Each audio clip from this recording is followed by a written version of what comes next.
जैसे अभी ये जो आपने वो भजन भेजा 1 घंटा 10 मिनट के राउंड अबाउट है, एक जी जगह भाई। पे इनका यही चीज जो है वो 1 घंटा 49 मिनट की भी है, वो एक और रिकॉर्डिंग है। जी भाई। इन्होंने मुख्तलिफ वर्जन उसके हैं। इसमें जो लिंक मुझे बेटे ने भेजा था वो मैंने सारा सुना है, अच्छा जी लगा है। सुनना चाहिए, सबको सुनना चाहिए। उन्होंने अपनी तरफ से बहुत अच्छी कोशिश की है। मैं उनकी कोशिश को अप्रिशिएट भी करता हूं, सल्यूट भी करता हूं, ठीक है ना। मगर आपने देखा होगा कि ये बसों के ऊपर, ट्रैक्टर ट्रालियों के ऊपर ना कुछ लोग अपने हाथ से लिखाई करते हैं। हाँ जी हाँ जी। वो जो लिखारी होते हैं ना, जो बड़े बड़े वो पोस्टर शोस्टर ये वो बनाते हैं, अगर उन्होंने जाके शिक्षा पूछो ना, एजुकेशन पूछो ना कि ਤੁਹਾਡੀ एजुकेशन कितनी है, तो वो अक्सर यही कहेंगे कि 8 पढ़िया या 10 पढ़िया। जी भाई। वो कोई मास्टर या पीएचडी नहीं ਹੁੰਦੇ। बस उन्होंने हथ की सफाई इन्नी अच्छी होंगी है कि उन्होंने लिखाई इन्नी अच्छी होंगी है कि वो 8 पढ़ के भी या 10 पढ़ के भी वो बुरश फेरना चंगा जानते ने। वो कोई ये नहीं कि उन्होंने बहुत खूबसूरत अगर लिखा है तो मतलब है कि वो बहुत ज्यादा पढ़े हुए ने। उन्होंने तो पढ़े जी हुए हजारां लोग फिरदे होणगे, लेकिन उन्हों की लिखाई अगर उन्होंने हथ चो कोई बुरशी दी जाए तो वो वर्गा अच्छा लिख नहीं सकणगे, लेकिन ओदे तो ज्यादा जानते जरूर ने। ये सिर्फ लिखाई जानता है, ठीक है ना, हाँ जी। मगर गहराई नहीं जानता, ठीक है।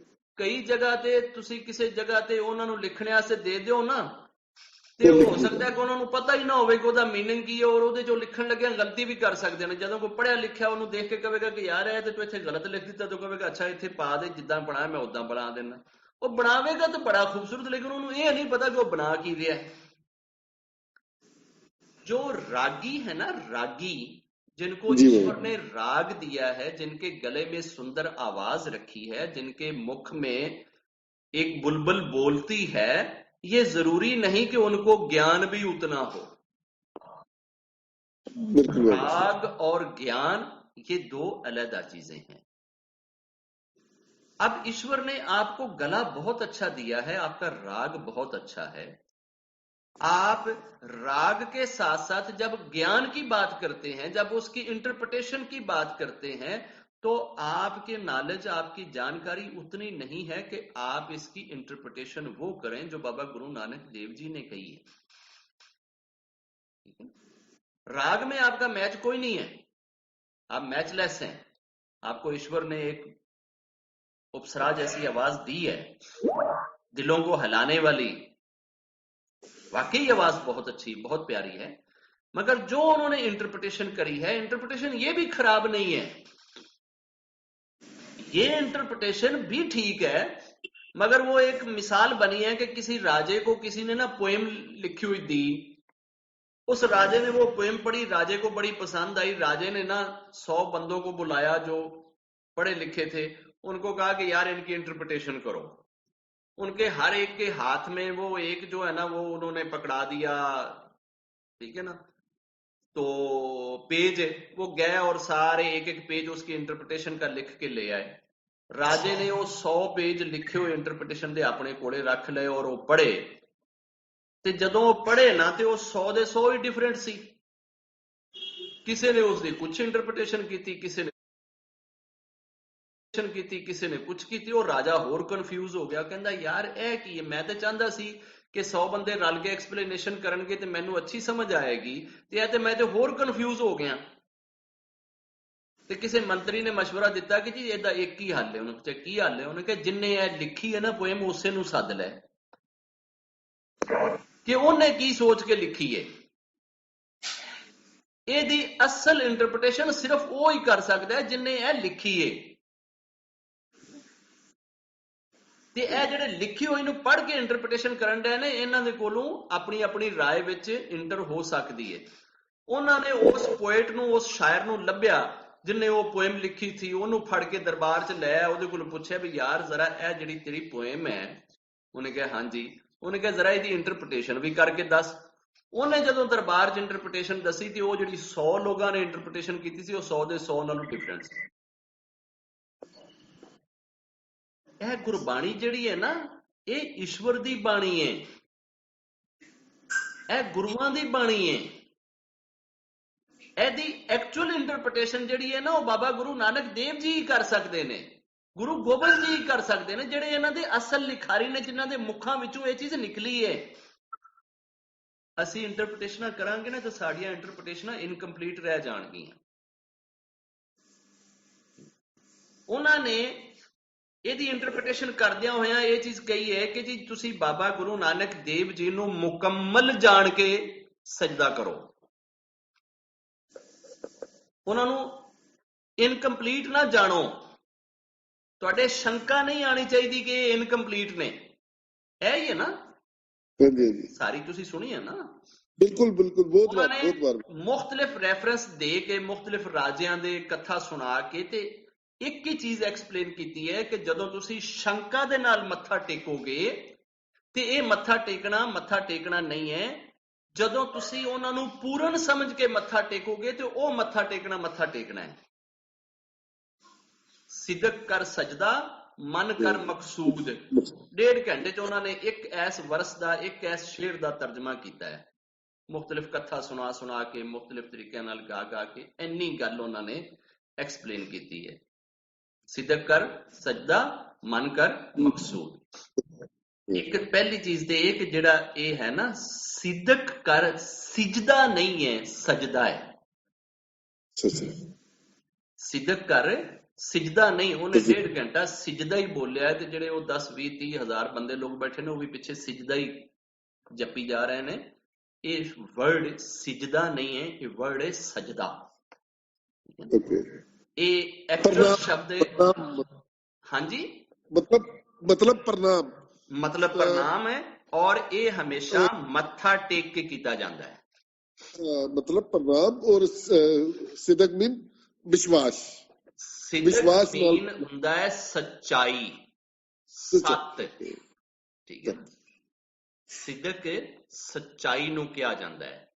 ਤੇ ਸਜਦਾ ਕਿਹਾ ਜਾਂਦਾ ਹੈ 5 ਬਾਡੀ ਪਾਟਾਂ ਨੂੰ ਜ਼ਮੀਨ ਦੇ ਉੱਤੇ ਲਾ ਦੇਣਾ ਕਿਸੇ ਲਈ, ਕਿਸੇ ਦੀ ਰੈਫਰੈਂਸ ਦੇ ਵਿੱਚ 5 ਬਾਡੀ ਪਾਰਟ ਤੁਹਾਡੇ ਜਦੋਂ ਜ਼ਮੀਨ ਨੂੰ ਟੱਚ ਕਰ ਲੈਣ ਤੇ ਇਹਨੂੰ ਉਹ ਕਹਿੰਦੇ ਹੈਗੇ ਨੇ ਵੀ ਇਹ ਸਜਦਾ ਹੈ। ਠੀਕ ਹੋ ਗਿਆ। ਕੁਝ ਕਹਿੰਦੇ ਨੇ ਕਿ ਜੀ 7 ਤੁਹਾਡੇ ਬਾਡੀ ਪਾਰਟ ਜਿਹੜੇ ਨੇ ਉਹ ਜਦੋਂ ਜ਼ਮੀਨ ਤੇ ਲੱਗ ਜਾਣ ਕਿਸੇ ਦੀ ਰੈਫਰੈਂਸ ਦੇ ਵਿੱਚ ਤੇ ਉਹ ਸਜਦਾ ਹੈ। ਉਹ 5 ਤੇ 7 ਚ ਅੰਤਰ ਸਿਰਫ ਇਹ ਹੈਗਾ ਹੈ ਕਿ ਇੱਕ ਇਹ ਮੱਥਾ, ਠੀਕ ਹੈ, ਇਹ ਤੁਹਾਡਾ ਟਿਕਣਾ, ਦੂਸਰਾ ਤੁਹਾਡਾ ਨੱਕ, 2 ਇਹ ਦੋਨੋਂ ਹੱਥਾਂ ਨੂੰ ਉਹ ਇੱਕ ਗਿਣ ਲੈਂਦੇ ਨੇ, ਦੋਨੋਂ ਘੁਟਣਿਆਂ ਨੂੰ ਉਹ ਇੱਕ ਗਿਣ ਲੈਂਦੇ ਨੇ, ਤੇ ਦੋਨੋਂ ਜਿਹੜੇ ਪੈਰਾਂ ਦੀਆਂ ਪੰਜੇ ਨੇ ਉਹਨਾਂ ਨੂੰ ਉਹ ਇੱਕ ਗਿਣ ਲੈਂਦੇ ਨੇ। ਪੰਜੇ 1, ਘੁਟਣੇ 2 ਤੇ ਅੱਗੋਂ ਹੱਥ 3, ਨੱਕ 4 ਤੇ ਮੱਥਾ 5। ਠੀਕ ਹੈ ਨਾ। ਤੇ ਜਿਹੜੇ ਇਹਨੂੰ ਐਡ ਕਰਦੇ ਨੇ ਉਹ ਮੱਥੇ ਤੇ ਨੱਕ ਨੂੰ 1 ਕਰ ਲੈਂਦੇ ਨੇ, ਹੱਥਾਂ ਨੂੰ 2 ਕਰ ਦਿੰਦੇ ਨੇ, ਘੁਟਣਿਆਂ ਨੂੰ ਵੀ 2 ਕਰ ਦਿੰਦੇ ਨੇ, ਪੈਰਾਂ ਨੂੰ ਵੀ 2 ਕਰ ਦਿੰਦੇ ਨੇ। ਉਹ 6 ਹੈ ਤੇ 7ਵਾਂ ਉਹ ਹੈ ਪੂਰੇ ਨੱਕ ਤੇ ਮੱਥੇ ਨੂੰ ਇੱਕੋ ਹੀ ਕਹਿ ਕੇ 7। ਇਹ ਕਹਿੰਦੇ ਨੇ ਜੀ 7 ਤੁਹਾਡੇ ਪਾਰਟ ਜਿਹੜੇ ਨੇ ਉਹ ਜ਼ਮੀਨ ਤੇ ਟੱਚ ਕਰਨ। ਉਹ 7 ਵਾਲਾ ਵੀ ਉਹੋ ਹੀ ਗੱਲ ਕਹਿ ਰਿਹਾ, 5 ਵਾਲਾ ਵੀ ਉਹੋ ਹੀ ਗੱਲ ਕਹਿ ਰਿਹਾ। ਪਰਪਸ ਇੱਕ ਹੀ ਹੈ। ਇਹ ਸਜਦਾ ਜਿਹੜਾ ਸ਼ਬਦ ਹੈ ਇਹ ਐਕਚੁਅਲ ਅਰੈਬਿਕ ਲੈਂਗੁਏਜ ਦਾ ਸ਼ਬਦ ਹੈ, ਅਰਬੀ ਲੈਂਗੁਏਜ ਦਾ ਸ਼ਬਦ ਹੈ। ਠੀਕ ਹੈ ਨਾ। ਇਹ ਫਾਰਸੀ ਲੈਂਗੁਏਜ ਦੇ ਵਿੱਚ ਵੀ ਯੂਜ਼ ਹੋਇਆ, ਈਰਾਨ ਦੀ ਲੈਂਗੁਏਜ ਦੇ ਵਿੱਚ ਵੀ ਇਹ ਸਜਦਾ ਯੂਜ਼ ਹੋਇਆ, ਲੇਕਿਨ ਹੁੰਦਾ ਇਹ 5 ਬਾਡੀ ਪਾਰਟਾਂ ਨੂੰ ਟੱਚ ਕਰਨ ਤੇ, ਉਹਨੂੰ ਕਿਹਾ ਜਾਂਦਾ ਸਜਦਾ। ਹੁਣ ਇਹ ਬਾਬਾ ਗੁਰੂ ਨਾਨਕ ਦੇਵ ਜੀ ਨੇ ਇਹਦੇ ਚ ਕੀ ਕਿਹਾ ਹੈ? ਅਸੀਂ ਤੇ ਉਹਦੀ ਇੰਟਰਪ੍ਰੀਟੇਸ਼ਨ ਕਰਨ ਡਏ ਆ ਨਾ ਕਿ ਜੀ ਬਾਬਾ ਗੁਰੂ ਨਾਨਕ ਦੇਵ ਜੀ ਨੂੰ ਪੂਰਨ ਜਾਣ ਕੇ, ਗੁਰੂ ਗੋਬਿੰਦ ਜੀ ਨੂੰ ਪੂਰਾ ਜਾਣ ਕੇ, ਜਾਂ ਕਿਸੇ ਵੀ ਜਿਹੜੇ 10 ਗੁਰੂ ਨੇ ਇਹਨਾਂ ਨੂੰ ਪੂਰਾ ਜਾਣ ਕੇ ਸਜਦਾ ਕਰੋ। ਅਸੀਂ ਤੇ ਇਹ ਡੈਫੀਨੇਸ਼ਨ ਕਰਨ ਡਏ ਆ ਨਾ, ਬਗੈਰ ਸ਼ੰਕਾ ਤੋਂ ਕਰੋ। ਤੇ ਜਿਹੜੇ ਖੁਦ ਬਾਬਾ ਗੁਰੂ ਨਾਨਕ ਦੇਵ ਜੀ ਮੱਥਾ ਟੇਕਦੇ ਸਨ ਉਹ ਕਿਹਨੂੰ ਟੇਕਦੇ ਸਨ? ਅਸੀਂ ਤੇ ਬਾਬਾ ਗੁਰੂ ਨਾਨਕ ਦੇਵ ਨੂੰ ਟੇਕ ਰਹੇ ਆ ਨਾ। ਜੀ ਜੀ ਜੀ। ਤੇ ਖੁਦ ਬਾਬਾ ਗੁਰੂ ਨਾਨਕ ਦੇਵ ਨੇ ਇਹ ਕਿਹਾ ਹੈ, ਸਿਦਕ ਕਰ ਸਜਦਾ ਮਨ ਕਰ ਮਕਸੂਦ। ਇਹ ਕਿਹਨੂੰ ਕਿਹਾ ਹੈ? ਕਿਆ ਉਹ ਆਉਣ ਵਾਲੇ ਭਗਤਾਂ ਨੂੰ ਕਹਿ ਗਏ ਸੀ ਕਿ ਜੀ ਮੈਨੂੰ ਜਿਹੜਾ ਹੈ ਨਾ ਪੂਰਾ ਜਾਣੋ ਤੇ ਫਿਰ ਮੈਨੂੰ ਸਜਦਾ ਕਰਿਆ ਜੇ?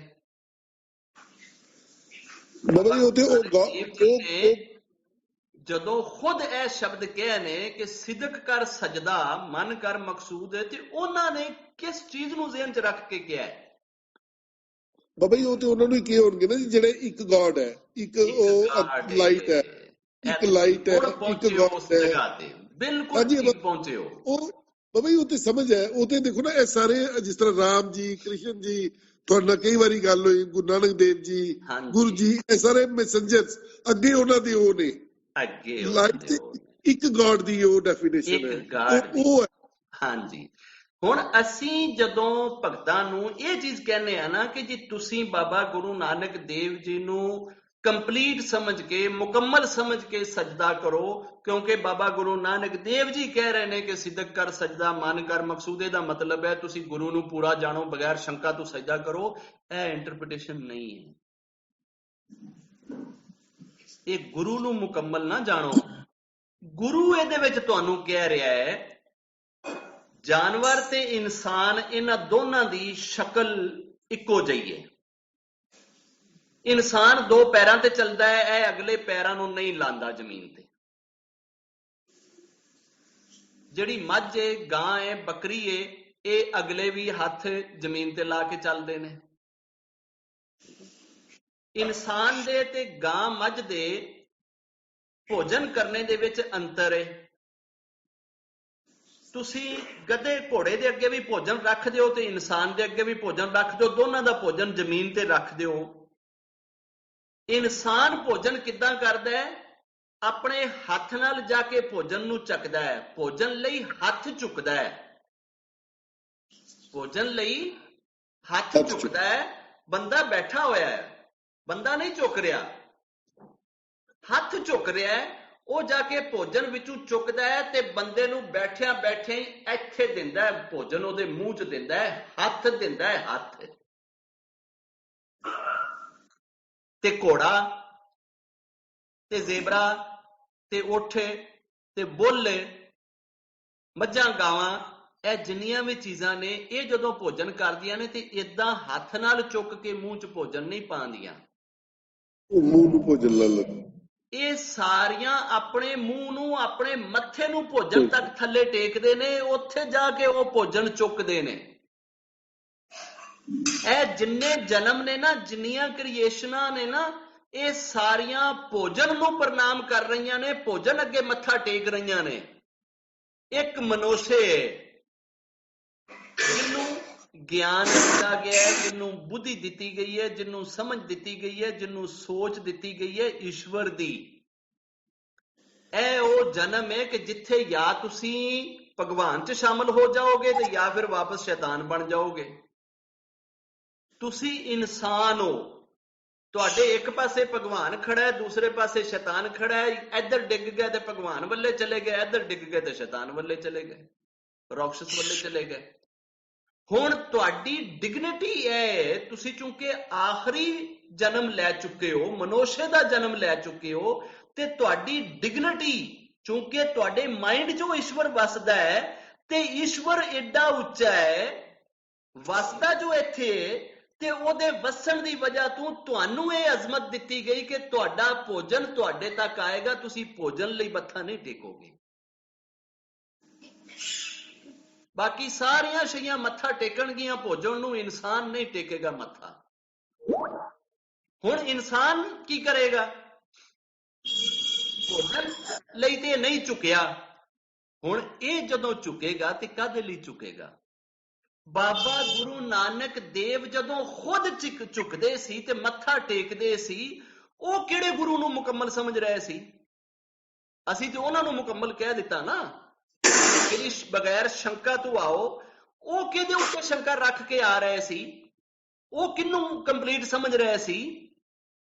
ਬਾਬਾ ਗੁਰੂ ਨਾਨਕ ਦੇਵ। ਜਾਂ ਤੇ ਕਹੋ ਨਾ ਕਿ ਉਹਨੇ ਸਾਰੀ ਉਮਰ ਕਦੀ ਮੱਥਾ ਨਹੀਂ ਟੇਕਿਆ, ਤੇ ਸਾਨੂੰ ਦੱਸ ਗਏ ਭਗਤਾਂ ਨੂੰ ਕਿ ਮੈਨੂੰ ਜਦੋਂ ਮੱਥਾ ਟੇਕੋ ਤਾਂ ਮੈਨੂੰ ਕੰਪਲੀਟ ਸਮਝ ਕੇ ਮੱਥਾ ਟੇਕਿਆ ਜੇ। ਫਿਰ ਤੇ ਹੋ ਗਈ ਗੱਲ ਸਮਝ ਕਿ ਬਾਬਾ ਗੁਰੂ ਨਾਨਕ ਦੇਵ ਜੀ ਖੁਦ ਮੱਥਾ ਨਹੀਂ ਟੇਕਦੇ ਸੀ, ਸਾਨੂੰ ਮੱਥਾ ਟੇਕਣ ਦਾ ਗੁਰ ਦੱਸ ਗਏ, ਸਾਨੂੰ ਸਮਝਾ ਗਏ ਸਿਦਕ ਕਰ ਸਜਦਾ ਮਨ ਕਰ ਮਕਸੂਦ, ਕਿ ਜਦੋਂ ਮੈਨੂੰ ਤੂੰ ਸਜਦਾ ਕਰੇ, ਮੈਨੂੰ ਤੂੰ ਮੱਥਾ ਟੇਕੇ ਤੇ ਮੈਨੂੰ ਕੰਪਲੀਟ ਸਮਝ ਕੇ ਮੱਥਾ ਟੇਕੀ, ਬਗੈਰ ਸ਼ੰਕਾ ਤੂੰ ਮੱਥਾ ਟੇਕੀ। ਫਿਰ ਤੇ ਹੋ ਗਈ ਗੱਲ ਉਹਨਾਂ ਦੀ ਠੀਕ ਭਾਈ ਸਾਹਿਬ ਦੀ। ਤੇ ਜੇ ਬਾਬੇ ਨੇ ਖੁਦ ਵੀ ਮੱਥਾ ਟੇਕਿਆ ਤੇ ਫਿਰ ਖੁਦ ਮੱਥਾ ਕਿਹਨੂੰ ਟੇਕਿਆ? ਉਹ ਆਪਣੇ ਮੱਥੇ ਟੇਕਣੇ ਨੂੰ ਕਹਿ ਰਹੇ ਸੀ ਸਿਦਕ ਕਰ ਸਜਦਾ। ਐ ਨਾਨਕਾ ਜੇ ਮੱਥਾ ਟੇਕਣਾ ਹੀ ਨਾ ਤੇ ਉਸ ਇੱਕ ਸੱਚੇ ਨੂੰ ਟੇਕਦੇ, ਉਸ ਨੂੰ ਟੇਕਦੇ ਮਨ ਕਰ ਮਕਸੂਦ। ਆਪਣੇ ਮਨ ਨੂੰ ਮਕਸਦ, ਮਨ ਦੇ ਅੰਦਰ ਮਕਸਦ ਸਿਰਫ ਉਹਨੂੰ ਲੈ ਆ, ਮਨ ਦੇ ਅੰਦਰ ਸਿਰਫ ਉਹ ਮਕਸੂਦ ਹੋਵੇ, ਉਹ ਇੱਕ ਸੱਤੇ ਜਿਹੜਾ ਸੱਚਾ ਹੈ, ਜਿਹੜਾ ਸਿਦਕ ਹੈ, ਜਿਹੜਾ ਅਸਲ ਹੈ, ਜਿਹੜਾ ਓਰੀਜਨ ਹੈ, ਜਿਹੜਾ ਸਭ ਤੋਂ ਪਹਿਲੇ। ਇਹ ਸਭ ਸਿਦਕ ਦੀਆਂ ਡੈਫੀਨੇਸ਼ਨਾਂ ਨੇ। ਸਿਦਕ ਕਰ ਸਜਦਾ, ਉਸ ਇੱਕ ਸੱਚੇ ਨੂੰ ਸਜਦਾ ਕਰ, ਬਾਕੀ ਸਜਦੇ ਛੱਡ ਦੇ। ਇਹ ਨਹੀਂ ਕਿ ਤੈਨੂੰ ਕੋਈ ਬਾਣੀਆਂ 10,000 ਕਰਜ਼ ਦੇ ਦੇਵੇ ਤੇ ਤੂੰ ਉਹਨੂੰ ਜਾ ਕੇ ਮੱਥਾ ਟੇਕ ਦੇ, ਠੀਕ ਹੈ ਨਾ? ਤੇਰੇ ਕੋਈ ਬੱਚੇ ਨੂੰ ਪਾਸ ਕਰਾ ਦੇਵੇ ਤੇ ਤੂੰ ਉਹਨੂੰ ਜਾ ਕੇ ਮੱਥਾ ਟੇਕ ਦੇ। ਉਹਦੇ ਤੂੰ ਹੋਰ ਥੈਂਕ ਕਰ ਲੈ ਜਿੱਦਾਂ ਤੇਰੇ ਕੋਲ ਹੁੰਦੇ ਨੇ। ਥੈਂਕ ਦੇ ਕਰੋੜਾਂ ਤਰੀਕੇ ਨੇ। ਮੱਥਾ ਟੇਕਣੇ ਵਾਸਤੇ ਸਿਰਫ ਉਹਦੇ ਵਾਸਤੇ, ਇਹ ਚੀਜ਼ ਉਹਦੇ ਵਾਸਤੇ ਛੱਡ ਦੇ ਤੇ ਬਾਕੀ ਸਾਰੀਆਂ ਚੀਜ਼ਾਂ ਇੱਥੋਂ ਦੇ ਲੋਕਾਂ ਵਾਸਤੇ ਕਰ ਦੇ। ਜਦੋਂ ਤੇਰੇ ਮੱਥੇ ਦੇ ਟੇਕਣੇ ਦੀ ਵਾਰੀ ਆਵੇ ਨਾ, ਕਿਉਂਕਿ ਈਸ਼ਵਰ ਨੇ ਤੇਰਾ ਮੱਥਾ ਕਿਸੇ ਚੀਜ਼ ਦੇ ਅੱਗੇ ਨਹੀਂ ਝੁਕਣ ਦਿੱਤਾ, ਤੈਨੂੰ ਐਡਾ ਛੋਟਾ ਨਹੀਂ ਹੋਣ ਦਿੱਤਾ ਕਿ ਤੂੰ ਭੋਜਨ ਲਈ ਐਡਾ ਮੱਥਾ ਟੇਕ ਕੇ ਤੇ ਥੱਲੋਂ ਰੋਟੀ ਮੂੰਹ ਚ ਪਾ ਕੇ ਤੇ ਚੁੱਕ ਕੇ ਤੇ ਖਾ ਰਿਹਾ ਹੋਵੇਂ। ਸਾਨੂੰ ਵੀ ਤੇ ਇੰਜਾ ਖਵਾ ਸਕਦਾ ਸੀ। ਤੈਨੂੰ ਉਹਨੇ ਉੱਚਾ ਕੀਤਾ ਹੈ, ਜਿੰਨੇ ਤੈਨੂੰ ਉੱਚਾ ਕੀਤਾ ਹੈ ਨਾ, ਸਿਰਫ ਉਹਦੇ ਲਈ ਸਜਦਾ ਕਰੀ, ਸਜਦਾ ਸਿਰਫ ਉਹਨੂੰ ਕਰੀ। ਇਹ ਸੀ ਬਾਬਾ ਗੁਰੂ ਨਾਨਕ ਦੇਵ ਜੀ ਦੀ ਟੀਚਿੰਗ। ਇਹ ਸੀ ਸਿਦਕ ਕਰ ਸਜਦਾ ਮਨ ਕਰ ਮਕਸੂਦ। ਉਹਨਾਂ ਨੇ ਉਹਦੀ ਡੈਫੀਨੇਸ਼ਨ ਨੂੰ, ਉਸ ਉਤਲੇ ਨੂੰ ਘੱਟ ਲਾ ਛੱਡਿਆ, ਉਹਨੂੰ ਉੱਥੇ ਛੱਡ ਦਿੱਤਾ ਤੇ ਬਾਬਾ ਗੁਰੂ ਨਾਨਕ ਦੇਵ ਜੀ ਤੇ ਆ ਕੇ ਤੇ ਸਟਾਪ ਲਾ ਦਿੱਤਾ। ਤੇ ਇਹ ਚੀਜ਼ ਮੈਂ ਸਮਝਾਉਣਾ ਚਾਹਨਾ ਕਿ ਯਾਰ ਇੱਥੇ ਸਟਾਪ ਨਾ ਲਾਓ। ਇਹ ਸਾਰੇ ਦੇ ਸਾਰੇ ਈਸ਼ਵਰ ਦੇ ਮੈਸੇਂਜਰ ਨੇ। ਜੇ ਸਟਾਪ ਲਾਓਗੇ ਤੇ ਇੱਥੇ ਰਹਿ ਜਾਓਗੇ, ਜੇ ਇਹਨਾਂ ਨੂੰ ਮੈਸੇਂਜਰ ਸਮਝੋਗੇ ਤੇ ਇਹ ਤੁਹਾਨੂੰ ਅੱਗੇ ਮਿਲਾਣਗੇ। ਤੇ ਇਹ ਹੀ ਤੇ ਕਨਸੈਪਟ ਮੈਂ ਦੇਣਾ ਚਾਹਨਾ ਕਿ ਇਹ ਸਭ ਤੁਹਾਨੂੰ ਤੁਹਾਡੇ ਭਗਵਾਨ ਨਾਲ ਮਿਲਾਉਣ ਲਈ ਆਉਂਦੇ ਨੇ। ਤੁਸੀਂ ਇਹ ਸਮਝਦੇ ਹੋ ਕਿ ਇੱਥੇ ਪਹੁੰਚ ਗਏ ਤੇ ਬਸ ਭਗਵਾਨ ਹੈ। ਬਸ ਸਾਡੇ ਮਹਾਂਪੁਰਸ਼ਾਂ ਦੇ ਬਾਰੇ ਕਨਸੈਪਟ ਦੇ ਵਿੱਚ ਬਾਬੇ ਵਿਨੋਦ ਦਾ ਸਿਰਫ ਇਹ ਹੀ ਇਖਤਲਾਫ ਹੈ ਇਹਨਾਂ ਸਾਰਿਆਂ ਦੇ ਨਾਲ। ਹੋਰ ਬਾਬੇ ਵਿਨੋਦ ਦਾ ਕੋਈ ਇਖਤਲਾਫ ਨਹੀਂ। ਡੈਫੀਨੇਸ਼ਨ ਉਹਨਾਂ ਦੀ ਬਹੁਤ ਅੱਛੀ ਹੈ, ਬਹੁਤ ਸੁੰਦਰ ਹੈ, ਬਹੁਤ ਪਿਆਰੀ ਹੈ। ਲੇਕਿਨ ਇਹਦਾ ਮਤਲਬ ਇਹ ਨਹੀਂ ਹੈ ਕਿ ਤੁਸੀਂ ਜਾ ਕੇ ਬਾਬਾ ਗੁਰੂ ਨਾਨਕ ਦੇਵ ਜੀ ਨੂੰ ਮੱਥਾ ਨਾ ਟੇਕੋ, ਤੁਸੀਂ ਗੁਰੂ ਗੋਬਿੰਦ ਜੀ ਨੂੰ ਮੱਥਾ ਨਾ ਟੇਕੋ, ਠੀਕ ਹੈ ਨਾ? ਤੁਹਾਨੂੰ ਉਹ ਸਮਝਾ ਕੁਝ ਇਹ ਗਏ ਨੇ ਕਿ ਅਗਰ ਬਾਬਾ ਗੁਰੂ ਨਾਨਕ ਦੇਵ ਜੀ ਨੂੰ ਵੀ ਮੱਥਾ ਟੇਕ ਰਹੇ ਹੋ ਤੇ ਮਨ ਕਰ ਮਕਸੂਦ, ਉਹਨੂੰ ਮਕਸੂਦ ਜ਼ਿਹਨ 'ਚ ਰੱਖੀ ਕਿ ਤੂੰ ਦੱਸਿਆ ਸੀ ਕਿ ਈਸ਼ਵਰ ਨੂੰ ਸਜਦਾ ਕਰ, ਇਹ ਤੇਰੇ ਕਹਿਣ ਤੇ ਮੈਂ ਸਜਦਾ ਕਰਨ ਡਿਆ। ਬਾਬਾ ਗੁਰੂ ਨਾਨਕ ਦੇਵਾ, ਤੂੰ ਸਾਨੂੰ ਆ ਕੇ ਰਾਹ ਦਿਖਾ ਗਿਆ ਸੀ। मेरा मकसद इनको, इन महापुरुषों को कोई छोटा करना नहीं है, या मैं कोई इनका कोई डिसरिस्पेक्ट नहीं हूं। मैं इनकी डिग्निटी को आपसे भी ज्यादा मानता हूं। मैं गुरु जी को आपसे कहीं ज्यादा प्यार करता हूं।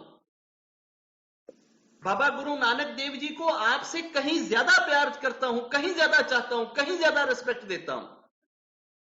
बस सिर्फ उनके बारे में जो कंसेप्ट है, मैं उस कंसेप्ट को ही क्लियर करना चाहता हूं। ये एक ही चीज है जो बाबा विनोद के गिर्द सारी घूमती है। ये है बेसिक थॉट बाबे विनोद की कि यार concept of Guru, concept of Ishwar, concept of God, ये आपका बेसिक है। इस बेसिक में चेंज ना करो, बेसिक को बेसिक रहने दो, बेसिक के अंदर ना कोई अमलगामेशन करो, उस तो अगे फिर अपनी लाइफ ਨੂੰ चलाओ, फिर लाइफ सीधी चलेगी। जब हम बेसिक को गलत कर लेते हैं, तुसी 10-10 मंजिली भी इमारत बनाई होएगी, कदी भी मैनू ए दसो कि ए अगर ब्रिक है, एनू ऐदां सीधा रखांगा ते इहदे उत्ते बिल्डिंग खड़ी होएगी। मैं चाहना कि मैं इनू 45 डिग्री ते ना ऐदां टेढ़ी इट रखां ते इहदे उत्ते मैं बिल्डिंग लई जावां। वो बिल्डिंग 2 फुट 4 फुट 5 फुट उत्ती जाएगी। जिसले तुसी 7वें फुट दी उत्ते इट रखोगे ते आराम दे नाल ही दीवार भी थल्ले आ जाएगी। तो तुसी पुछोगे मिस्त्री कोलों भी दीवार थल्ले क्यों डिग्गी, तो उन्हें कहना जी पहली इट गलत रखी गई सी। असल च पहली इट साडे कोलों गलत रखीज गई, वो थोड़ी जी टेढ़ी हो गई सी, उत्ते आके फुट का फर्क पै गया, दीवार ने सीधा जाना सी, दीवार डिंगी हो गई। ऐसी उच्ची ते बतेरी कढ़ के ले आए सी, लेकिन यह जड़ा है ना जी, ये राकेश जी असल च 100 फुट उच्ची आके ते खलो नहीं सकी, ये गिर गई क्योंकि पहली इट गलत सी। अगर पहली इट सीधी होएगी ना, तो फिर तुहाडी पहुंच है कि तुसी उहनूं 1 मंजिला बनाओ, 20 बनाओ, 100 बनाओ, तुसी उहनूं 2000 मंजिला भी बनाओगे तो वो खड़ो जाएगी। तो जे पहली इट गलत ला लोगे तो वो नहीं खड़ोएगी। साडे फेथ दी बिल्डिंग जिन्नी देर तक सही थाट ते मबनी नहीं हुंदी, असी फेथ दी एक्सप्लेनेशन सही नहीं कर सकते। असी ईश्वर दे, गॉड दे रियल कंसैप्ट नूं अंडरस्टैंड नहीं कर सकते जिन्नी देर तक पहली इट नहीं ठीक हुंदी। और पहली इट ही साडी गलत रखी जाती है। गुरु जी ने 2034 दे विच चोला छोड़ना सी, 2007 विच चले गए, 27 साल पहले चले गए। क्यों? खुशी नाल चले गए सी। अगर असी सदगुरु जी का कंसैप्ट मान लीए कि स्वर्ग विच तां ठिंगा पिया है, तो गुरु जी फिर इस वर्तमान नूं एडी सोहनी लाइफ नूं हर वेले बड़े मजे सी, मुट्ठी चापी वाले लोग सी, सेवाकार वाले लोग सी, बड़ी जनाब स्वर्ग वाली उन्हां दी लाइफ सी। वो 27 वर्ष छड्ड के पहले उस ठिंगे वाली लाइफ च फिर क्यों गया? जे अगर तुहाडे नजदीक ठिंगा ही है तो फिर तो यह बहुत वड्डी मिसटेक की गुरु जी ने। उन्होंने सतगुरु जी पहले ही मिल जाते, दस देंदे कि भाजी जिथे चले हो उत्थे तो ठिंगा है। गुरु जी 27 वर्ष पहले साडे ही सताए हुए चले गए। उन्होंने अपनी बचपन तो लैके 2007 तक के सानू वो चीज देने की कोशिश की जिहड़ी सच्चाई सी, मगर असी सच्चाई नूं स्वीकार नहीं किया। उन्होंने कहा इन्हां नाल सिर खपाण की लोड़ कोई नहीं थी, चलो 27 वर्ष पहले चले जाओ। वो कह के थक गए, ए सब कीड़े मकौड़े ने, ए सारे कीड़े मकौड़े ने, सारे रेवड़ियां खाण आउंदे ने, सारे रेवड़ियां खाण आउंदे ने। इन्हां नूं इह गल्लां मुख चों सुन के भी नहीं हया आया, नहीं समझ आई भी यार जदों गुरु जी बार बार कह रहे हैं कि यार ये सारे कीड़े मकौड़े ने, सानू फिर वापस कीड़ियां मकौड़ियां की जीवनी कह रहे हैं, तो क्यों कह रहे हैं? असी इंसान की जीवनी क्यों नहीं बन रहे? गुरु जी क्यों कह रहे हैं कि जिहड़ी शे मैं देना चाहना है नहीं लैंदे, जिहड़ी शे मैं देना चाहना नहीं मंगदे, जिहड़ी शे मैं देना चाहना नहीं मंगदे, जिहड़ी शे मैं देना चाहना है नहीं मंगदे। जदों तुसीं नहीं मंगोगे, हुण एक बंदा आके तुहानूं कोई चीज देना चाहता है, वो कहता है राकेश जी ए ले लो, तुसीं कहंदे हो नहीं ए नहीं, मैनूं जिहड़ी है तुहाडे कोले दूसरा है ना, ए जिहड़ी बाल पॉइंट पई है ना ए दे दिओ। वो बाल पॉइंट फड़ा दिंदा है। थोड़ी देर बाद वो फिर मोबाइल कहंदा ए ले लो, तुसीं कहंदे हो नहीं ए नहीं, मैनूं तुसीं ए रजिस्टर फड़ा दिओ। फिर थोड़ी देर बाद वो कहंदा कि यार ए ले लो, तुसीं कहंदे नहीं ए नहीं, सानूं तुसीं ए जिहड़ा ना पॉइंटर दे दिओ। तुसीं जदों वो शै 100 वारी वो तुहाडे अगे आफर करे तो तुसीं वो ना लो, उन्हें तंग आके उस शै नूं या ते तोड़ के भन देना, या सुट देना, या लैके चले जाना भी यार तू इस लायक ही नहीं कि तैनूं ए शै दित्ती जाए, क्योंकि तैनूं मैं इन्नी वारी कहण दिया भी यार ए लै ए लै ए लै, तू हर वारी आदि जिहड़ी है ना पसंद करके ते अगे कढ छड़ना। कदी कहना मैनूं ए दे दो, कदी कहना मैनूं ए दे दो, कदी कहना मैनूं ए दे दो। तू ए चीज़ां आके मंगदा है, जिहड़ी शै मैं देना चाहना वो ते तू मंगदा ही नहीं। जिंदगी ते मौत दोनों का हो गया आपस च झगड़ा, एक कवे मैं चंगी हाँ, दूसरी कवे मैं चंगी हाँ। उन्होंने कहा जी अपना फैसला कल बंदियां च बह के होएगा, आपस च आपां गल करते रहना तो पता नहीं चलना भी सच्चा किहड़ा ते झूठा किहड़ा। ਉਹਨਾਂ ਨੇ 50,000 ਬੰਦੇ ਨੂੰ ਸੱਦ ਲਿਆ। ਜ਼ਿੰਦਗੀ ਤੇ ਮੌਤ ਸਟੇਜ ਤੇ ਬਹਿ ਗਏ। ਉਹਨਾਂ ਨੇ ਡਿਸਕਸ਼ਨਾਂ ਸ਼ੁਰੂ ਕਰ ਦਿੱਤੀਆਂ, ਡਿਬੇਟ ਚੱਲ ਪਈ। 10 ਮਿੰਟ ਜ਼ਿੰਦਗੀ ਨੂੰ ਦੇਣ, ਉਸ ਤੋਂ ਬਾਅਦ 10 ਮਿੰਟ ਮੌਤ ਨੂੰ ਦੇਣ, 10 ਮਿੰਟ ਜ਼ਿੰਦਗੀ ਨੂੰ ਦੇਣ, 10 ਮਿੰਟ ਮੌਤ ਨੂੰ ਦੇਣ। ਉਹਨਾਂ ਦੀ ਬਹਿਸ ਚੱਲਦੀ ਰਹੀ, ਬਹਿਸ ਚੱਲਦੀ ਰਹੀ। ਬਹਿਸ ਚੱਲ ਚੱਲ ਕੇ ਨਾ ਜ਼ਿੰਦਗੀ ਥੱਕ ਗਈ ਦਲੀਲਾਂ ਦੇ ਦੇ ਕੇ। ਜ਼ਿੰਦਗੀ ਕਹਿੰਦੀ ਗੱਲ ਸੁਣ ਲਈ ਮੌਤੇ, ਮੈਂ ਹੁਣ ਦੇਣ ਲੱਗੀ ਹਾਂ ਆਖਰੀ ਦਲੀਲ। ਇਸ ਤੋਂ ਬਾਅਦ ਮੈਂ ਤੇਰਾ ਮੂੰਹ ਇਸ ਤਰ੍ਹਾਂ ਰੱਸੀ ਨਾਲ ਬੰਦ ਕਰਾਂਗੀ ਕਿ ਤੈਨੂੰ ਬੋਲਣੇ ਦੀ ਹਿੰਮਤ ਨਹੀਂ ਰਹੇਗੀ। ਇਸ ਤੋਂ ਬਾਅਦ ਤੂੰ ਗੱਲ ਕਰਨ ਜੋਗੀ ਨਹੀਂ ਰਹੇਗੀ, ਤੂੰ ਮੂੰਹ ਛੁਪਾਉਂਦੀ ਫਿਰੇਂਗੀ। ਮੈਂ ਆਖਰੀ ਗੱਲ ਕਰਨ ਲੱਗੀ ਹਾਂ। ਉਹਨੇ ਕਿਹਾ ਕਰ। ਉਹਨੇ ਕਿਹਾ 50,000 ਬੰਦਾ ਬੈਠਾ ਤੇਰੇ ਅੱਗੇ, ਇਸ 50,000 ਬੰਦੇ ਦੇ ਵਿੱਚੋਂ ਕੋਈ ਇੱਕ ਬੰਦਾ ਦੱਸ ਦੇ ਜਿਹੜਾ ਤੈਨੂੰ ਪਸੰਦ ਕਰਦਾ ਹੋਵੇ। ਤੂੰ ਜੋ ਮੌਤ ਹੈ, ਇਹ 50,000 ਬੰਦੇ ਦੇ ਵਿੱਚੋਂ ਇਹਨਾਂ ਨੂੰ ਪੁੱਛ, ਇਹਨਾਂ ਦੇ ਸਾਹਮਣੇ ਖੜੋ ਕੇ, ਕਿ ਕੋਈ ਇੱਕ ਵੀ ਹੋਵੇ ਜਿਹੜਾ ਤੈਨੂੰ ਪਸੰਦ ਕਰਦਾ ਹੋਵੇ। ਇਹ ਸਾਰੇ ਮੇਰੇ ਫਦਾਈ ਨੇ, ਸਾਰੇ ਲਾਈਫ ਲਾਈਫ ਲਾਈਫ ਲਾਈਫ ਕਰਦੇ ਨੇ, ਸਾਰੇ ਮੈਨੂੰ ਚਾਹੁੰਦੇ ਨੇ। ਤੈਨੂੰ ਕੋਈ ਚਾਹੁੰਦਾ ਹੈ? ਉਹ ਡੁੱਬ ਜਾ ਚਿੱਲੂ ਪਾਣੀ ਲੈ ਕੇ, ਮਰ ਜਾ ਸ਼ਰਮ ਦੇ ਨਾਲ ਕਿ 50,000 ਦੇ ਵਿੱਚ ਇੱਕ ਵੀ ਤੈਨੂੰ ਚਾਹਣੇ ਵਾਲਾ ਕੋਣੀ ਦਾ। ਸਾਰੇ ਮੇਰੇ ਚਾਹਣੇ ਵਾਲੇ ਨੇ। ਮੌਤ ਚੁੱਪ ਕਰਕੇ ਸੁਣਦੀ ਰਹੀ ਉਹਦੀ ਗੱਲ। ਤੇ ਮੌਤ ਨੇ ਕਿਹਾ ਕਿ ਹੁਣ ਮੈਂ ਬੋਲਾਂ? ਉਹਨੇ ਕਿਹਾ ਹਾਂ, ਹੁਣ ਤੈਨੂੰ ਖੁੱਲੀ ਛੁੱਟੀ ਹੈ, ਜੋ ਤੂੰ ਬੋਲਣਾ ਬੋਲ, ਲੇਕਿਨ ਮੇਰੀ ਗੱਲ ਦਾ ਰੱਦ ਕਰਨਾ ਹੀ, ਮੇਰਾ ਜਵਾਬ ਦੇਣਾ ਹੀ। ਉਹਨੇ ਕਿਹਾ ਹਾਂ ਹਾਂ ਮੈਂ ਤੇਰਾ ਜਵਾਬ ਦਿਆਂਗੀ। ਮੌਤ ਸਟੇਜ ਤੇ ਆਈ ਤੇ ਮੌਤ ਨੇ ਕਿਹਾ ਨਹੀਂ, ਲਾਈਫ ਹੈ, ਯੂ ਆਰ ਸਵੀਟ ਲਾਈ, ਮਿੱਠਾ ਝੂਠ, ਯੂ ਆਰ ਸਵੀਟ ਲਾਈ, ਤੂੰ ਮਿੱਠਾ ਝੂਠ ਹੈ, and I am bitter truth. That is why I never liked by someone. ਸਿਰਫ ਇਹ ਹੀ ਵਜ੍ਹਾ ਹੈ ਕਿ ਮੈਂ bitter truth ਹਾਂ, ਮੈਨੂੰ ਕੋਈ ਸਵੀਕਾਰ ਨਹੀਂ ਕਰਦਾ। ਤੂੰ ਮਿੱਠਾ ਝੂਠ ਹੈ, ਤੈਨੂੰ ਹਰ ਬੰਦਾ ਰੇਵੜੀ ਸਮਝ ਕੇ ਮੂੰਹ ਚ ਪਾਉਂਦਾ ਹੈ। ਅਸੀਂ ਮਿੱਠੇ ਝੂਠ ਨੂੰ ਤੇ ਕਬੂਲ ਕਰ ਲੈਂਦੇ ਹਾਂ। ਜੇ ਇਹਨਾਂ ਨੂੰ ਸੱਚਾਈ ਦਾ ਆਇਨਾ ਦਿਖਾਈਏ ਨਾ ਕਿ ਯਾਰ ਸੱਚਾਈ ਹੈ, ਤੇ ਕੋਈ ਸੱਚਾਈ ਸੁਣਨੇ ਵਾਸਤੇ ਤਿਆਰ ਨਹੀਂ ਹੁੰਦਾ। ਰਾਕੇਸ਼ ਜੀ, ਸੱਚਾਈ ਸੁਣਨੀ ਬਹੁਤ ਮੁਸ਼ਕਿਲ ਹੈ, ਕਿਉਂਕਿ ਇਹ ਬਿਟਰ ਟਰੁਥ ਹੈ। बाबा विनोद सिर्फ सच्चाई सुनाने के लिए आया है, चाहे पूरी जिंदगी में सिर्फ एक बंदा ही क्यों ना माने। बाबा विनोद सेना बनाउण नहीं आया, फौजां बनाउण नहीं आया कि मेरे मगर 50 लाख बंदा खड़ा होवे, 2 लाख बंदे खड़े होण, 1 करोड़ खड़ा होवे, इन्ने लोग मेरी गल सुनन। ऐ जो बोलांगा सच बोलांगा, चाहे वो मेरे आदे खिलाफ ही क्यों ना होवे, सच ही बोलांगा। अगर मैं भी स्वीट लाई दा पुजारी बन जावां ना, ते मैनू भी अगले चुक के गद्दी ते बिठा देणगे। मैं जिन्ना स्वीट लाई नू प्रमोट करदा जावांगा ना, मेरे नाल भी लोग उदां ही करनगे, मेरी भी यह लाइफ नू स्वर्ग बना देणगे।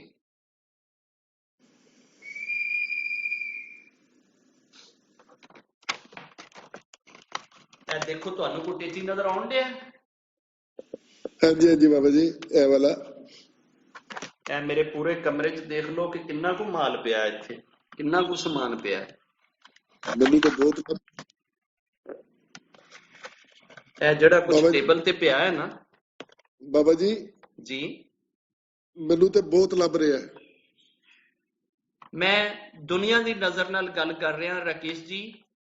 ਇਹ ਟੇਚੀ ਦੇ ਵਿੱਚ ਮੇਰਾ ਸਾਰਾ ਕਮਰਾ ਬੰਦ ਹੋ ਜਾਂਦਾ ਹੈ, ਮੇਰਾ ਸਾਰਾ ਸਮਾਨ ਇਸ ਟੇਚੀ 'ਚ ਪੈ ਜਾਂਦਾ ਹੈ। ਇਹ ਕੁੱਲ ਕਾਇਨਾਤ ਹੈ ਬਾਬਾ ਵਿਨੋਦ ਦੀ। ਚੁੱਕ ਕੇ ਤੇ ਮੋਢੇ ਤੇ ਰੱਖੀ ਤੇ ਕਿਤੇ ਹੋਰ ਕਮਰਾ ਲੱਭ ਗਿਆ ਤੇ ਉੱਥੇ ਟੁਰ ਗਏ, ਚੁੱਕ ਕੇ ਮੋਢੇ ਤੇ ਰੱਖੀ ਕਿਸੇ ਹੋਰ ਦੇਸ਼ 'ਚ ਜਾਣ ਦਾ ਆਦੇਸ਼ ਮਿਲਿਆ ਤੇ ਉੱਥੇ ਜਾ ਕੇ ਬਹਿ ਗਏ। ਅਗਰ ਕੁੱਲ ਪ੍ਰਾਪਰਟੀ ਇੱਕ ਬੈਗ ਵਿੱਚ ਆ ਜਾਂਦੀ ਏ, ਇੱਕ ਛਾਪਰ 'ਚ ਪੈਕ ਹੋ ਜਾਂਦੀ ਏ, ਤੇ ਮੈਨੂੰ ਸੱਚੀ ਗੱਲ ਕਰਨ ਤੋਂ ਰੋਕੇਗੀ ਕਿਹੜੀ ਸ਼ੈ? ਅਗਰ ਤੇ ਮੇਰੇ ਵੀ ਹੋਣ ਇਦਾਂ ਹੀ ਬੈਂਕ ਬੈਲੈਂਸ ਹੋਣ ਜੀ 10 ਖਰਬ ਡਾਲਰ ਤੇਰੇ ਬੈਂਕ 'ਚ ਪਿਆ ਹੈਗਾ, ਇੰਨੀਆਂ ਤੇਰੀਆਂ ਫੈਕਟਰੀਆਂ ਲੱਗੀਆਂ, ਇੰਨਾ ਤੇਰਾ ਫਲਾਣੀ ਸੇ ਲੱਗੀ, ਇੰਨਾ ਤੇਰੀ ਫਲਾਣੀ ਸੇ ਲੱਗੀ, ਤੇ ਸੋਚੀ ਪੈ ਜਾਵਾਂਗਾ ਕਿ ਯਾਰ ਸੱਚੀ ਗੱਲ ਕੀਤੀ ਤੇ ਕਿਤੇ ਇਹ ਨਾ ਹੋ ਜਾਏ, ਸੱਚੀ ਗੱਲ ਕੀਤੀ ਤੇ ਕਿਤੇ ਇਹ ਨਾ ਹੋ ਜਾਵੇ, ਸੱਚੀ ਗੱਲ ਕਰ ਦਿੱਤੀ ਤੇ ਕਿਤੇ ਇਹ ਨਾ ਹੋ ਜਾਵੇ। ਸੱਚਾਈ ਸੁਣਨੀ ਬੜੀ ਔਖੀ ਹੈ, ਕਿਉਂਕਿ ਇਹ ਬਿੱਟਰ ਹੈ, ਇਹ ਕੜਵੀ ਹੈ, ਇਹ ਮਿੱਠੀ ਨਹੀਂ ਹੈ, ਲੇਕਿਨ ਸੱਚਾਈ ਤੇ ਸੱਚਾਈ ਹੈ। ਜਿੰਨੀ ਦੇਰ ਮਰਜ਼ੀ ਉਹਨੂੰ ਤੁਸੀਂ ਝੁਠਲਾ ਲਓ, ਅਸੀਂ ਸਾਰੀ ਜ਼ਿੰਦਗੀ ਮੌਤ ਨੂੰ ਝੁਠਲਾਨੇ ਆ, ਕਿਆ ਆਉਣੋਂ ਕਦੇ ਰੁਕੀ ਹੈ? ਸਭ ਨੂੰ ਆਉਂਦੀ ਹੈ। ਬਾਬਾ ਗੁਰੂ ਨਾਨਕ ਦੇਵ ਜੀ ਨੂੰ ਵੀ ਆਈ, ਰਾਮ ਜੀ ਨੂੰ ਵੀ ਆਈ, ਮੋਸਸ ਨੂੰ ਵੀ ਆਈ, ਯਸੂ ਨੂੰ ਵੀ ਆਈ। ਹਾਲਾਂਕਿ ਯਸੂ ਜੀ ਖੁਦ ਉਹ ਸੀ ਕਿ ਜਿਨ੍ਹਾਂ ਨੂੰ ਲੋਕ ਆ ਕੇ ਤੇ ਕਹਿੰਦੇ ਸੀ ਕਿ ਅਗਰ ਤੂੰ ਮੇਰੇ ਨਾਨੇ ਨੂੰ ਜਿੰਦਾ ਕਰ ਦੇਵੇਂ ਨਾ ਤੇ ਮੈਂ ਤੇਰੇ ਤੇ ਫੇਥ ਲੈ ਆਵਾਂਗਾ। ਉਹ ਕਹਿੰਦੇ ਸੀ ਚੱਲ ਮੈਨੂੰ ਉਹਨਾਂ ਦੀ ਕਬਰ ਤੇ ਲੈ ਚਲੋ, ਉੱਥੇ ਕਬਰ 'ਚ ਪਏ ਹੋਏ ਨੂੰ ਕਹਿੰਦੇ ਸੀ ਚੱਲ ਬਈ ਉੱਠ ਵੀ ਖੜਾ ਹੋ ਜਾ। ਉਹ ਯਸੂ ਜੀ ਵੀ ਗੁਜ਼ਰ ਗਏ, ਗੁਰੂ ਜੀ ਵੀ ਗੁਜ਼ਰ ਗਏ, ਰਾਮ ਜੀ ਵੀ ਗੁਜ਼ਰ ਗਏ, ਕ੍ਰਿਸ਼ਨਾ ਵੀ ਗੁਜ਼ਰ ਗਏ, ਕਿਉਂਕਿ ਇਹ ਬਿੱਟਰ ਟਰੁੱਥ ਨੂੰ ਤੁਸੀਂ ਝੁਠਲਾ ਨਹੀਂ ਸਕਦੇ। ਉਹ ਬਿੱਟਰ ਹੈ ਲੇਕਿਨ ਹੈ ਟਰੁੱਥ। ਇਹ ਸਾਰੀ ਜ਼ਿੰਦਗੀ ਅਸੀਂ ਸਵੀਟ ਲਾਈ 'ਚ ਫਿਰਦੇ ਰਹਿੰਦੇ ਹਾਂ। ਉਹ ਕਿਸੇ ਰਾਜੇ ਨੇ ਮੰਤਰੀਆਂ ਦੀ ਫੌਜ ਬਣਾਈ ਹੋਈ ਸੀ, ਉਹਨੇ ਕੋਈ 10 20 50 ਮੰਤਰੀ ਰੱਖੇ ਹੋਏ ਸੀ, ਸਾਰੇ ਬੜੇ ਗਿਆਨੀ ਚੁਣ ਚੁਣ ਕੇ, ਐਡਵਾਈਜ਼ਰ 'ਚ ਹੁੰਦੇ ਨੇ ਮੰਤਰੀ। ਉਹ ਰਾਜਾ ਇੱਕ ਦਿਨ ਬੜਾ ਐਵੇਂ ਉਹ ਸੈਡ ਜਾ ਹੋਇਆ ਸੀ, ਕਹਿੰਦਾ ਯਾਰ ਕੀ ਫਾਇਦਾ, ਤੁਸੀਂ ਕੋਈ ਜੁਗਤ ਹੀ ਨਹੀਂ ਸੁਣਾਉਂਦੇ ਹੋ, ਕੋਈ ਸ਼ੁਗਲ ਮੁਗਲ ਦੀ ਗੱਲ ਹੀ ਨਹੀਂ ਸੁਣਾਉਂਦੇ ਹੋ, ਚਲੋ ਬੰਦਾ ਕਦੀ ਫਰੈਸ਼ ਵੀ ਹੋ ਲਵੇ। ਉਹਨੇ ਕਿਹਾ ਯਾਰ ਇੱਕ ਮੰਤਰੀ ਇੱਕ ਪਾਗਲ ਵੀ ਬਣਾਓ, ਇੱਕ ਮੰਤਰੀ ਇੱਕ ਪਾਗਲ ਵੀ ਹੋਣਾ ਚਾਹੀਦਾ ਹੈ ਕਿ ਚਲੋ ਵੇਲੇ ਵੇਲੇ ਜਦੋਂ ਫਰੈਸ਼ ਹੋਣਾ ਹੋਵੇ ਤਾਂ ਉਸ ਪਾਗਲ ਨੂੰ ਸੱਦ ਲਿਆ, ਉਹਦੇ ਕੋਲੋਂ ਮਸ਼ਵਰੇ ਲੈ ਕਿ ਯਾਰ ਇਹ ਏਦਾਂ ਕਰਨਾ ਹੈ, ਏਦਾਂ ਕਰਨਾ ਹੈ, ਉਹ ਆਪਣੀ ਅਕਲ ਦੇ ਹਿਸਾਬ ਨਾਲ ਮਸ਼ਵਰੇ ਦੇਵੇਗਾ, ਚਲੋ ਬੰਦਾ ਇੰਜੋਏ ਕਰ ਲੈਂਦਾ। ਉਹਨਾਂ ਨੇ ਕਿਹਾ ਜੀ ਠੀਕ ਹੈ ਰਾਜਾ ਜੀ। ਉਹ ਗਿਆ ਇੱਕ ਪਾਗਲ ਜਿਹਾ ਨੂੰ ਫੜ ਕੇ ਲੈ ਆਏ, ਉਹਨੂੰ ਰਾਜੇ ਦਾ ਮੰਤਰੀ ਬਣਾ ਦਿੱਤਾ ਜੀ। ਉਹਨੂੰ ਬੜਾ ਪ੍ਰੋਟੋਕਾਲ, ਉਹਨੂੰ ਵੇਲੇ ਵੇਲੇ ਰਾਜਾ ਸੱਦਿਆ ਕਰੇ ਤੇ ਉਹਨੂੰ ਪੁੱਛਿਆ ਕਰੇ, ਉਹ ਐਡਵਾਈਜ਼ਰੀ ਦੇ ਉੱਤੇ ਉਹ ਗੱਲਾਂ ਕੀਤਾ ਕਰੇ, ਰਾਜਾ ਹੱਸ ਹੱਸ ਕੇ ਦੋਹਰਾ ਹੋ ਜਾਇਆ ਕਰੇ, ਉਹਨੂੰ ਸਮੱਸਿਆ ਦੱਸਿਆ ਕਰੇ ਕਿ ਯਾਰ ਇਹ ਸਮੱਸਿਆ ਆ ਰਹੀ ਹੈ, ਉਹ ਅੱਗੋਂ ਆਦੀ ਅਕਲ ਦੇ ਹਿਸਾਬ ਨਾਲ ਉਹਦਾ ਹੱਲ ਕੱਢੇ ਕਿ ਰਾਜਾ ਜੀ ਤੁਸੀਂ ਏਦਾਂ ਕਰ ਲਓ। ਉਹ ਹੱਸ ਹੱਸ ਕੇ ਮੁੱਦਾ ਹੋ ਜਾਵੇ, ਫਰੈਸ਼ ਹੋ ਜਾਵੇ। ਉਹਨੇ ਕਿਹਾ ਯਾਰ ਇਹ ਮੰਤਰੀ ਸਹੀ ਲੱਭਿਆ, ਠੀਕ ਹੈ। ਬਾਕੀ ਤਾਂ ਤੁਸੀਂ ਸਾਰੇ ਮੰਤਰੀ ਜਿਹੜਾ ਹੈ ਨਾ ਉਹ ਟੈਨਸ਼ਨ ਕ੍ਰੀਏਟ ਕਰਦੇ ਹੋ, ਇਹ ਟੈਨਸ਼ਨ ਤਾਂ ਨਹੀਂ ਕ੍ਰੀਏਟ ਕਰਦਾ ਨਾ, ਇਹ ਬੰਦੇ ਨੂੰ ਹਸਾ ਦਿੰਦਾ ਹੈ। ਇੱਕ ਦਿਨ ਇਸ ਤਰ੍ਹਾਂ ਹੋਇਆ, ਰਾਜਾ ਹੋ ਗਿਆ ਬਿਮਾਰ। ਹੁਣ ਸਾਰੇ ਮੰਤਰੀ ਗਏ ਉਹਦਾ ਹਾਲ ਪੁੱਛਣ, ਜਿਤਨੇ ਵੀ ਗਿਆਨੀ ਮੰਤਰੀ ਸੀ ਸਾਰੇ ਉਹਦਾ ਹਾਲ ਪੁੱਛਣ ਗਏ। ਸਾਰੇ ਹਾਲ ਪੁੱਛ ਕੇ ਆ ਕੇ ਤੇ ਉਸ ਪਾਗਲ ਮੰਤਰੀ ਨੂੰ ਕਹਿੰਦੇ ਓਏ ਤੈਨੂੰ ਨਹੀਂ ਪਤਾ ਰਾਜਾ ਬਿਮਾਰ ਹੈ, ਤੂੰ ਉਹਦਾ ਹਾਲ ਪੁੱਛਣ ਹੀ ਨਹੀਂ ਗਿਆ। ਉਹਨੇ ਕਿਹਾ ਅੱਛਾ ਚਲੋ ਮੈਂ ਵੀ ਚਲੇ ਜਾਣਾ ਕੱਲ। ਹੁਣ ਸਭ ਤੋਂ ਆਖਰ ਤੇ ਉਹ ਪਾਗਲ ਮੰਤਰੀ ਵੀ ਆ ਗਿਆ ਰਾਜੇ ਦਾ ਹਾਲ ਪੁੱਛਣ। ਰਾਜਾ ਸਖਤ ਬਿਮਾਰ, ਸਾਰੇ ਹਕੀਮਾਂ ਨੇ ਸਾਰੇ ਡਾਕਟਰਾਂ ਨੇ ਕਹਿ ਦਿੱਤਾ ਰਾਜਾ ਜੀ ਤੁਸੀਂ ਨਹੀਂ ਬਚਣਾ, ਤੁਸੀਂ ਜਾਣ ਲਿਓ। ਮਾਯੂਸ ਹੋ ਗਏ ਸਾਰੇ। ਇਹ ਆਇਆ ਤੇ ਰਾਜਾ ਇਹਨੂੰ ਕਹਿੰਦਾ ਯਾਰ ਹੁਣ ਕੋਈ ਦੁਆ ਕਰ, ਮੈਂ ਅੱਗੇ ਚੱਲਿਆ ਤੇ ਮੇਰਾ ਅੱਗੇ ਵਾਲਾ ਜਿਹੜੀ ਮੰਜ਼ਲਾਂ ਨੇ ਨਾ, ਅਗਲੀਆਂ ਮੰਜ਼ਲਾਂ ਉਹ ਅੱਛੀਆਂ ਹੋਣ, ਆਸਾਨ ਹੋਣ। ਕਹਿੰਦਾ ਰਾਜਾ ਜੀ ਤੁਸੀਂ ਕਿਹੜੇ ਦੇਸ਼ ਵਿੱਚ ਚੱਲੇ ਹੋ? ਉਹਨੇ ਕਿਹਾ ਯਾਰ ਉਹ ਦੇਸ਼ ਮੈਂ ਵੇਖਿਆ ਨਹੀਂ, ਮੈਂ ਜਿੱਥੇ ਚੱਲਿਆ ਉਹ ਦੇਸ਼ ਮੈਂ ਦੇਖਿਆ ਨਹੀਂ, ਮੈਂ ਜਿੱਥੇ ਚੱਲਿਆ। ਉਹਨੇ ਕਿਹਾ ਅੱਛਾ ਰਾਜਾ ਜੀ ਤੁਸੀਂ ਉੱਥੇ ਕੱਪੜੇ ਕਿਹੜੇ ਪਾਓਗੇ? ਉਹਨੇ ਕਿਹਾ ਯਾਰ ਉਹ ਕੱਪੜੇ ਤੇ ਮੈਂ ਨਾਲ ਨਹੀਂ ਲੈ ਕੇ ਚੱਲਿਆ, ਮੈਨੂੰ ਨਹੀਂ ਪਤਾ ਕਿ ਉੱਥੇ ਕਿਹੜੇ ਕੱਪੜੇ ਪਾਏ ਜਾਂਦੇ ਨੇ। ਉਹਨੇ ਕਿਹਾ ਅੱਛਾ ਰਾਜਾ ਜੀ ਉੱਥੇ ਤੁਹਾਡਾ ਜਿਹੜਾ ਇਹ ਤਖਤ ਹੈਗਾ ਜਿਹਦੇ ਤੇ ਤੁਸੀਂ ਬੈਠੇ ਹੋ, ਜਿਹੜਾ ਤੁਹਾਡਾ ਇਹ ਆਸਨ ਆ, ਇਹ ਕਿਹੋ ਜਿਹਾ ਬਣਿਆ ਹੋਇਆ ਹੋਏਗਾ? ਉਹਨੇ ਕਿਹਾ ਯਾਰ ਮੈਂ ਤੇ ਉਹ ਵੀ ਨਹੀਂ ਦੇਖਿਆ ਕਿ ਉਹ ਕਿਹੋ ਜਿਹਾ ਹੋਏਗਾ। ਕਹਿੰਦਾ ਅੱਛਾ ਰਾਜਾ ਜੀ ਜਿਹੜਾ ਉੱਥੇ ਤੁਸੀਂ ਤਾਜ ਸਿਰ ਤੇ ਰੱਖੋਗੇ ਉਹ ਕਿੱਦਾਂ ਦਾ ਬਣਿਆ ਹੋਇਆ ਹੋਏਗਾ? ਉਹਨੇ ਕਿਹਾ ਮੈਂ ਤੇ ਉਹ ਵੀ ਨਹੀਂ ਦੇਖਿਆ। ਉਹਨੇ ਕਿਹਾ ਰਾਜਾ ਜੀ ਤੁਸੀਂ ਉੱਥੇ ਕਿੰਨੀ ਦੇਰ ਰਹਿਣਾ ਹੈ? ਉਹਨੇ ਕਿਹਾ ਤੇ ਪਤਾ ਹੀ ਨਹੀਂ ਕਿ ਉੱਥੇ ਕਿੰਨੀ ਦੇਰ ਰਹਿਣਾ ਹੈ। ਕਹਿੰਦਾ ਰਾਜਾ ਜੀ ਤੁਸੀਂ ਉਹਦੇ ਲਈ ਕੀ ਤਿਆਰੀ ਕੀਤੀ ਹੈ, ਜਿੱਥੇ ਚੱਲੇ ਹੋ ਉਹਦੇ ਲਈ ਕੀ ਤਿਆਰੀ ਕੀਤੀ, ਉੱਥੇ ਕੀ ਚਾਹੀਦਾ ਤੇ ਤੁਸੀਂ ਉਹਦੇ ਲਈ ਕੀ ਕੀਤਾ ਹੈਗਾ। ਤੇ ਉਹ ਰਾਜਾ ਰੋਣ ਲੱਗ ਪਿਆ। ਉਹ ਕਹਿੰਦਾ ਜੀ ਉੱਥੇ ਅੱਛੇ ਕਰਮ ਚਾਹੀਦੇ ਨੇ, ਪਰ ਮੈਂ ਅੱਛੇ ਕਰਮ ਨਹੀਂ ਕਰ ਸਕਿਆ। ਮੈਂ ਜਿੱਥੇ ਜਾ ਰਿਹਾ ਮੇਰੇ ਕੋਲੇ ਅੱਛੇ ਕਰਮ ਕੋਈ ਨਹੀਂ, ਦੇ ਉੱਥੇ ਤੇ ਅੱਛੇ ਕਰਮ ਚਾਹੀਦੇ ਨੇ। ਉਹਨੇ ਰਾਜੇ ਨੂੰ ਕਿਹਾ ਕਿ ਰਾਜਾ ਜੀ ਫਿਰ ਇਦਾਂ ਕਰੋ, ਫਿਰ ਤੁਹਾਨੂੰ ਮੇਰੇ ਵਾਲੀ ਸੀਟ ਤੇ ਬਹਿਣਾ ਚਾਹੀਦਾ ਹੈ, ਪਾਗਲ ਮੰਤਰੀ ਵਾਲੀ ਸੀਟ ਤੇ ਮੈਨੂੰ ਆਦੇ ਵਾਲੀ ਸੀਟ ਤੇ ਬਿਠਾ ਦਿਓ, ਕਿਉਂਕਿ ਤੁਸੀਂ ਪਾਗਲ ਹੋ, ਤੁਸੀਂ ਪਾਗਲਾਂ ਵਾਲਾ ਕੰਮ ਕਰਨ ਡਏ ਹੋ ਕਿ ਤੁਸੀਂ ਜਿੱਥੇ ਜਾਣਾ ਹੈਗਾ ਉਹਦੇ ਵਾਸਤੇ ਨਾ ਤੁਹਾਡੇ ਕੋਲੇ ਕੋਈ ਡਰੈਸ ਹੈਗਾ, ਨਾ ਤੁਹਾਡੇ ਕੋਲੇ ਤਾਜ ਹੈਗਾ, ਨਾ ਤੁਹਾਡੇ ਕੋਲੇ ਕੋਈ ਹੋਰ ਸ਼ੈ, ਨਾ ਤੁਹਾਨੂੰ ਇਹ ਪਤਾ ਵੀ ਕਿੰਨੀ ਦੇਰ ਰਹਿਣਾ, ਤੇ ਨਾ ਤੁਸੀਂ ਉੱਥੇ ਕੁਝ ਲੈ ਕੇ ਚੱਲੇ ਹੋ। ਤੇ ਫਿਰ ਪਾਗਲ ਤੇ ਤੁਸੀਂ ਹੋਏ ਨਾ। ਤੇ ਜਿਹੜੀ ਇਹ ਜ਼ਿੰਦਗੀ ਸੀ ਚੰਦ ਦਿਨਾਂ ਦੀ, ਇਹਦੇ ਲਈ ਤੇ ਤੁਸੀਂ ਇੰਨਾ ਕੁਝ ਕਰ ਲਿਆ, ਤੇ ਜਿਹੜੀ ਐਡੀ ਲੰਮੀ ਜ਼ਿੰਦਗੀ ਉਹਦੇ ਲਈ ਤੁਸੀਂ ਕੀਤਾ ਕੁਝ ਨਹੀਂ। ਤੇ ਫਿਰ ਇਹ ਮੇਰੇ ਵਾਲਾ ਤਾਜ ਜਿਹੜਾ ਤੁਸੀਂ ਮੈਨੂੰ ਪਾਗਲ ਮੰਤਰੀ ਵਾਲਾ ਤਾਜ ਪਹਿਨਾਇਆ, ਇਹ ਫਿਰ ਮੈਂ ਚੁੱਕ ਕੇ ਤੁਹਾਡੇ ਸਿਰ ਤੇ ਰੱਖ ਦੇਣਾ। ਤੇ ਤੁਸੀਂ ਚੁੰਕੇ ਪਾਗਲ ਹੋ, ਅਸਲ ਪਾਗਲ ਤੁਸੀਂ ਹੋ, ਤੇ ਫਿਰ ਤੁਹਾਡੇ ਵਾਲਾ ਤਾਜ ਮੈਂ ਚੁੱਕ ਕੇ ਸਿਰ ਤੇ ਰੱਖ ਲੈਣਾ।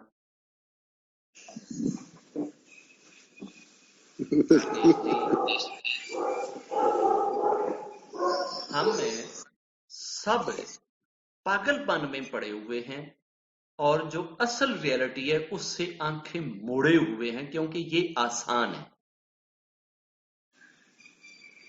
हम आसानी की तरफ बड़ी तेजी से भागते हैं, मुश्किल चीज बिल्कुल भी अच्छी नहीं लगती।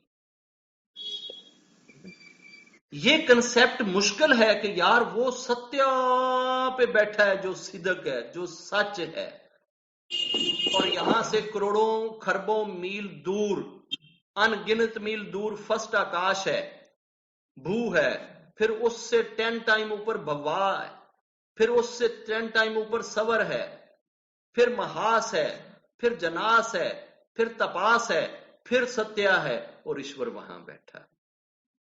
जे एडी दूर दे ईश्वर दा एड्रैस दईए ना, तो कहंदे ने विनोद जी जिहड़ा एडी दूर बैठा उहनूं रखो आदे कोले, असीं ते उहनूं मन्नांगे जिहड़ा इत्थे साडे सामणे बैठा है, जिन्नूं असीं इत्थे मत्था टेके असीं ते उहनूं टेकांगे। उस सत्ते नूं असीं नहीं टेकदे। बाबा गुरु नानक देव जी पिटदा रह जावे कि सिदक कर सजदा, सिदक कर सजदा, सिदक कर सजदा, सिदक कर सजदा, वो पिटी जावे, असीं उहदी सुणनी ही नहीं। वो तुहानूं कहंदा है उस नूं करो, ਉਹਨੂੰ ਕਰੋ ਜਿਹਨੂੰ ਮੈਂ ਕਰਦਾ, ਉਹਨੂੰ ਕਰੋ ਜਿਹਨੂੰ ਮੈਂ ਵੀ ਕਰਦਾ। ਤੇ ਅਸੀਂ ਕਹਿੰਦੇ ਤੂੰ ਛੱਡ, ਤੂੰ ਜਿਹਨੂੰ ਮਰਜ਼ੀ ਕਰ, ਅਸੀਂ ਤੇ ਤੈਨੂੰ ਪੂਰਾ ਸਮਝਣਾ, ਬਸ ਤੈਨੂੰ ਪੂਰਾ ਸਮਝ ਕੇ ਤੈਨੂੰ ਕਰਨਾ। ਬਸ ਸਾਡੀ ਤੇ ਉਹਨਾਂ ਦੀ ਸਮਝ 'ਚ ਇਹ ਹੀ ਅੰਤਰ। ਮੇਰੀਆਂ ਗੱਲਾਂ ਬਹੁਤ ਪਿਆਰੀਆਂ ਨੇ, ਬਹੁਤ ਮਜ਼ਾ ਆਇਆ ਬਾਬਾ ਜੀ, ਬਹੁਤ ਮਜ਼ਾ ਆਇਆ। ਗੱਲਾਂ ਦਾ ਰਸ ਬੜਾ ਮਿੱਠਾ ਹੈ।